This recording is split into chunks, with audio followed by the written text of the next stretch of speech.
On September 11, 2001, America was viciously attacked by evil forces. 2,974 people lost their lives that day. Placing 9/11 on the calendar is another date that will live forever in infamy. Americans were shocked, devastated, and outraged by the deaths of those innocent individuals. Yet on that same day, approximately 2,500 additional Americans died of cardiovascular disease. The next day, another 2,500 people died. And again on Thursday and Friday and Saturday and the entire following week. In fact, a total of 75,000 Americans died during the month of September from cardiovascular disease. More than 25 times as many people died of cardiovascular disease that September than were killed by terrorists. Cardiovascular disease is the #1 cause of death in America. In 2001, over 900,000 people died from this silent killer. That number is more than all the American soldiers killed in battle during all the American wars combined. An aggregate 44 years of fighting over the course of more than 2 centuries has resulted in 653,406 combat deaths. Think of it. More Americans die in 1 year from cardiovascular disease than died in actual combat from all the wars we have ever fought. On March 28, 1969, President Eisenhower died of a heart attack. Less than 4 years later, President Lyndon B. Johnson died from a third heart attack at the age of 64. He was only 47 years old when he suffered his first heart attack. The following celebrities all died from heart disease before reaching the age of 60. John Candy was only 43 when he died. However, John's father was even younger, dying at the age of 35 from a heart attack. At the age of 38, Peter Sellers suffered a series of heart attacks which permanently damaged his heart. A final heart attack killed Inspector Clouseau at the age of 54. Henry Fonda was 77 when he died from heart disease. However, he lived longer than everyone else pictured here. In June 2008, Tim Russert collapsed suddenly and died while preparing for the television show Meet the Press. An autopsy revealed that ruptured cholesterol plaque blocked off a main artery leading to the fatal heart attack. It's frightening to think that even though Tim Russert had access to the finest medical care in America and had recently passed a stress EKG evaluation and also was under the supervision of a cardiologist taking medication for cholesterol and blood pressure, he died at the age of 58 from his first and final heart attack. That same month, George Carlin died from heart failure. We just showed photos of 28 famous people who died of heart disease, 27 men and 1 woman. However, the last thing we want to do is add to the myth that heart disease affects mostly men. Heart disease is the #1 cause of death for both men and women. In fact, more women die of heart disease in the United States each year than men. In addition, studies show that women are much more anxious about developing breast cancer than cardiovascular disease. There seems to be more news and awareness regarding breast cancer than there is heart disease among women. Yet 12 times as many women will die from cardiovascular disease than breast cancer. It is hard to find someone who does not have a connection to cardiovascular disease. Who do you know that could be next? Which of your loved ones or friends needs an answer to this silent killer before it is too late? Part 2 presents an answer so powerful as to be a direct threat to the status quo of the multi-billion-dollar pharmaceutical industry.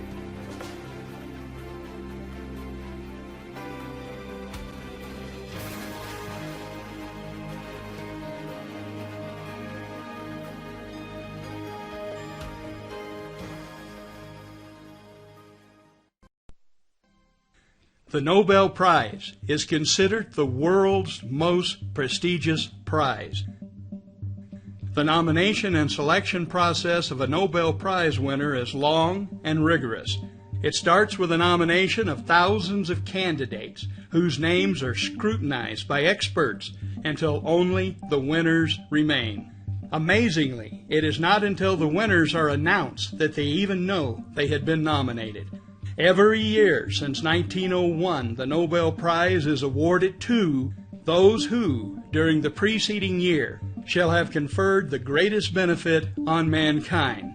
Now, with over 100 years of Nobel Prizes to look back on, it is clear that some discoveries have conferred greater benefits on mankind than others.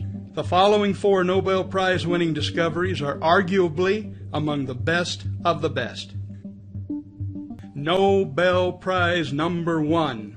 In 1901, the very first Nobel Prize in Physics was awarded to Wilhelm Röntgen for his 1895 discovery of X-rays. The ghostly image of a woman's hand seen here appeared in almost every newspaper in the world. People at the time were stunned by this chilling picture. It was the hand that literally shook the world.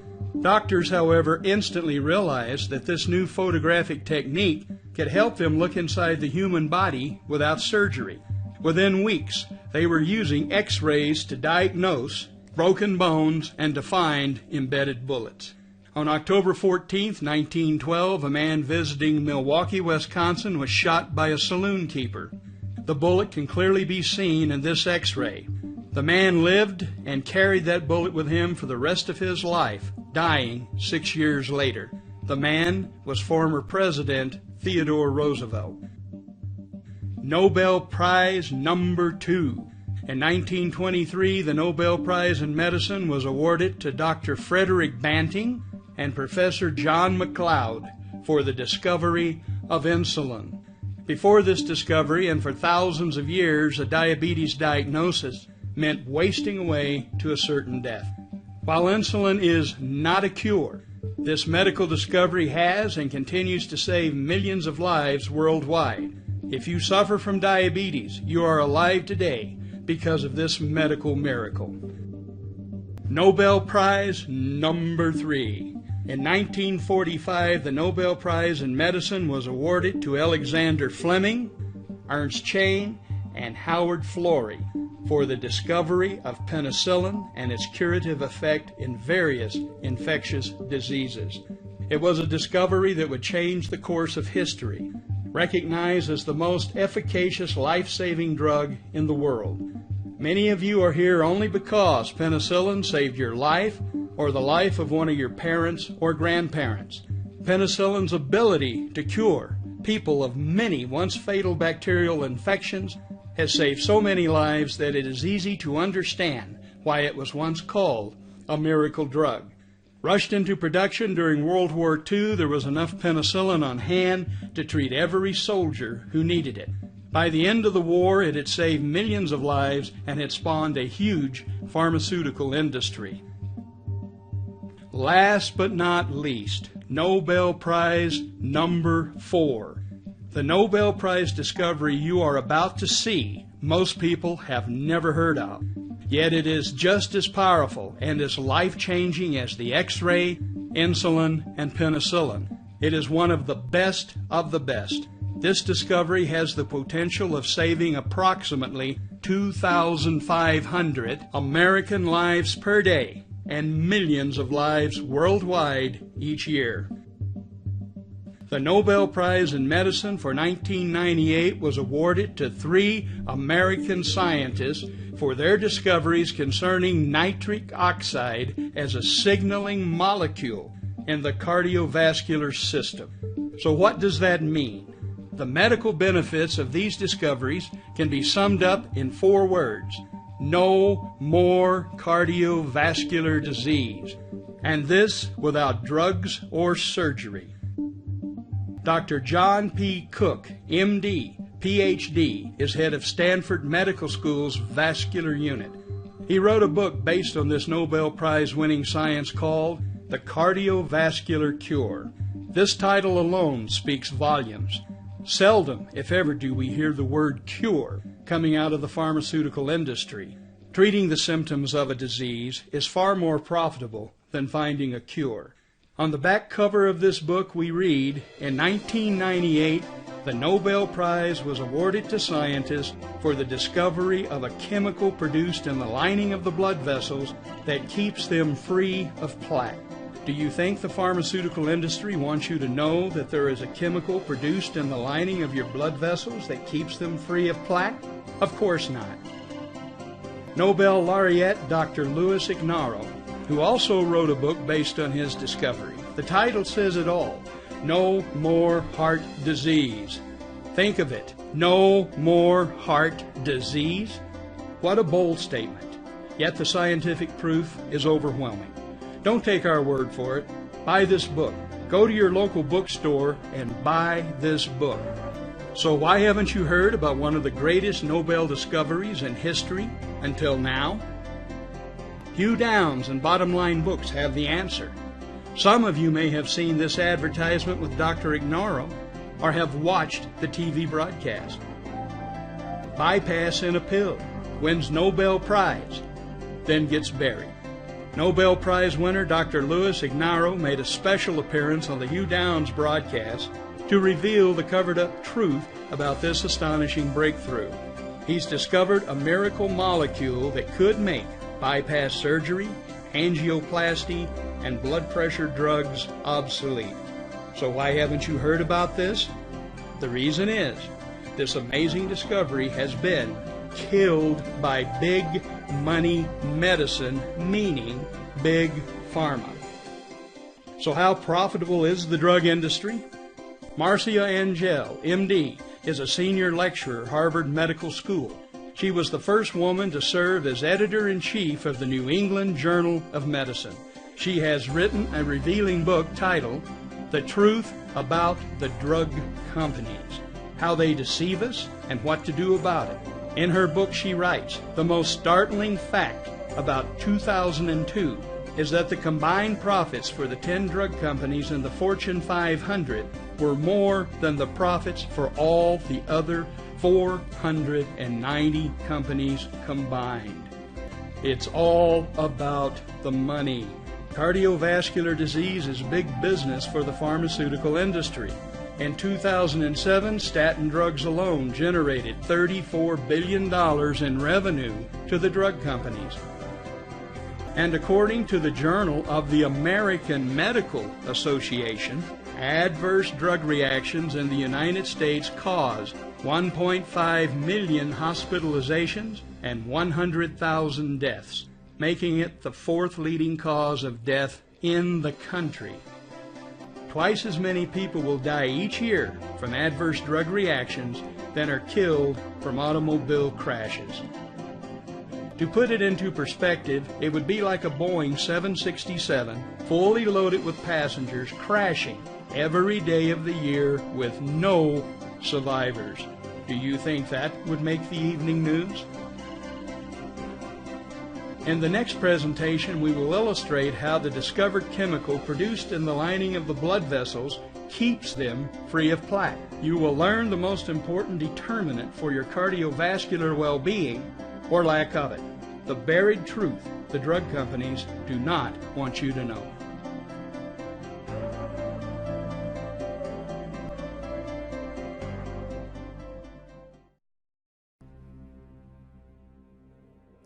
At the center of our cardiovascular system is the heart. It beats approximately 100,000 times per day. Without time off or a vacation, your heart will beat about 35 million times in a year. Even at rest, the muscles of the heart work hard, twice as hard as the leg muscles of a person sprinting. During an average lifetime, the human heart will beat more than 2.5 billion times. Your heart pumps nearly 1,800 gallons of blood throughout your body every 24 hours. That equals 657,000 gallons per year. During an average lifetime, the heart pumps about 1 million barrels of blood, enough to fill more than 3 supertankers. Cardiovascular disease affects not only the heart, but also the miles of blood vessels throughout the body. If you were to lay all of the blood vessels in your body end to end, they would extend for 100,000 miles. Think of it. Your vascular network is equal to 4 times the circumference of the Earth. Yet if you're like most people, you have probably not given much thought to the vast network of blood vessels that run throughout your body. Surprisingly, most doctors and cardiologists know very little about blood vessels and vascular disease. Out of the 130 accredited MD granting U.S. medical schools, there are only about a dozen where vascular medicine is taught. Yet breakthrough discoveries, including the Nobel Prize in Medicine, have unequivocally revealed that blood vessels are much more important than anyone ever realized. Wherever blood flows in your body, it flows through blood vessels. Atherosclerosis is the buildup of plaque on the insides of your arteries. Without proper circulation, our cells starve and don't get the necessary energy and information they need to perform correctly. When this happens, every disease known to man may be generated. Medical professionals used to think that plaque would accumulate in the arteries until it completely closed them. That's not correct. We now know that when plaque becomes large and brittle, it can crack and rupture. The crack, like any other cut, and the body clots to stop the bleeding. However, when a clot occurs in the arteries, the result can be catastrophic. We now know that the body is capable of healing itself. Damaged and blocked vessels can open up and function normally again without drugs or surgery. However, as mentioned, most doctors know very little about blood vessels and vascular disease. Instead, they are trained in cardiovascular medicine heavily influenced by Big Pharma. Cardiologists spend much of their time concentrating on the heart as a pump. They learn the skills to perform bypass surgery. About 500,000 bypass surgeries are performed in the United States each year, making it one of the most commonly performed major operations. Cardiologists also learn the skills of catheter-based interventions, performing angioplasties and putting in stents. The procedure, introduced in 1977, has grown into an $8 billion a year industry in the USA alone. In 2001, almost 2 million angioplasties were performed worldwide, making angioplasty the most common medical intervention in the world. As mentioned, in 1998, the Nobel Prize in Medicine was awarded for the discovery of a molecule produced in the lining of the blood vessels that keeps them free of plaque. This miracle molecule has been the topic of more than 20,000 medical studies since 1980. The molecule is nitric oxide. The lining of the blood vessels that produces nitric oxide is called the endothelium. It is the innermost layer of tissue that lines the blood vessel. The endothelium is only 1 cell layer thick. It is so razor thin that it cannot be seen by the human eye. Yet it has the surface area of 8 tennis courts. When you consider that the endothelium lines all 100,000 miles of our blood vessels. Amazingly, if all the endothelial cells in the body were lumped together, they would weigh as much as the liver. The production of nitric oxide is tightly controlled by the tissue that the vessel serves. When the smooth muscle cells that surround the blood vessels are constricted, nerve stimulation signals the endothelium to create and release small amounts of nitric oxide directly where it is needed.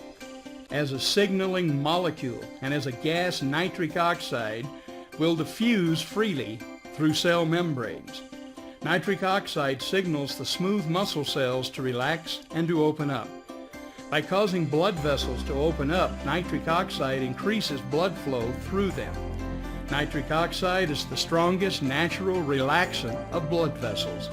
The nitric oxide produced in the endothelium is your body's best self-defense against heart attack and stroke. It has been said that you are only as old as your endothelium. A healthy endothelium is slick like Teflon. By contrast, an unhealthy endothelium is sticky like Velcro, causing plaque to attach. When plaque does not stick, clots don't form, blood vessels don't harden, and you won't die from a heart attack or stroke. The amino acid L-Arginine is the source the endothelium uses to create nitric oxide. L-Arginine is a nitric oxide producer and high-potency antioxidant that has power to reverse the buildup of cholesterol in the arteries. The scientific evidence of the benefits of L-Arginine and nitric oxide are extensive.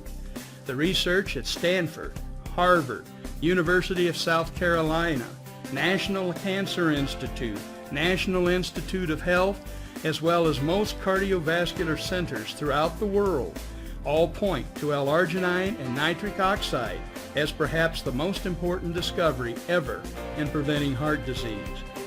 In addition to the overwhelming scientific proof, the clinical evidence is equally impressive. Meet Dr. Joe Prendergast. Dr. Joe, as he likes to be called, is board certified in internal medicine as well as endocrinology and metabolism. On June 4, 2008, the American Diabetes Association named Dr. Joseph Prendergast Father of the Year for 2008. At the awards dinner honoring him, Dr. Joe's wife tells the following story. 2 years ago, a letter was sent out by the hospital stating that Dr. Prendergast was no longer on the staff because he was dead. This letter proved to be an embarrassment to the hospital, as Dr. Joe was alive and well. The hospital wrongfully assumed that Dr. Joe had died because he had not admitted a single patient to the hospital in 16 years. In 1991, Dr. Joe introduced L-Arginine into his medical practice. As an endocrinologist, 80% of his patients have diabetes. According to the American Diabetes Association, 2 out of 3 people with diabetes will die from heart disease and/or stroke. Prior to 1991 and the introduction of L-Arginine to his practice, Dr. Joe wrote that 30% of his diabetic patients ended up seeing a cardiologist for bypass procedures. Now, 18 years and 5,000 patients later, Dr. Joe has not lost one patient to a heart attack or stroke, nor has he admitted anyone to a hospital. In addition, prior to 1991, Dr. Joe's practice kept 3 cardiologists in business with his referrals. After Dr. Joe introduced L-Arginine to his patients, the referrals all ended. All 3 cardiologists went out of business and had to move to new areas to practice cardiology. In his book, Dr. Joe writes, "One of my friends and colleagues is a well-respected cardiologist. I used to refer a lot of patients to him. Recently he said to me, 'Did I do something to offend you? I've noticed that you no longer send patients to me.' I said, 'It's not you. I am not sending my patients to anyone. They don't need cardiologists because we are reversing their heart disease.' Finally, not too many of us enjoy growing old. L-Arginine is the basic element that represents the best single product to take for anti-aging treatment. L-Arginine is the source to nitric oxide, and nitric oxide is 1,000 times more powerful than any other natural antioxidant in the body. Antioxidants neutralize free radicals. So what do free radicals do? You just witnessed it.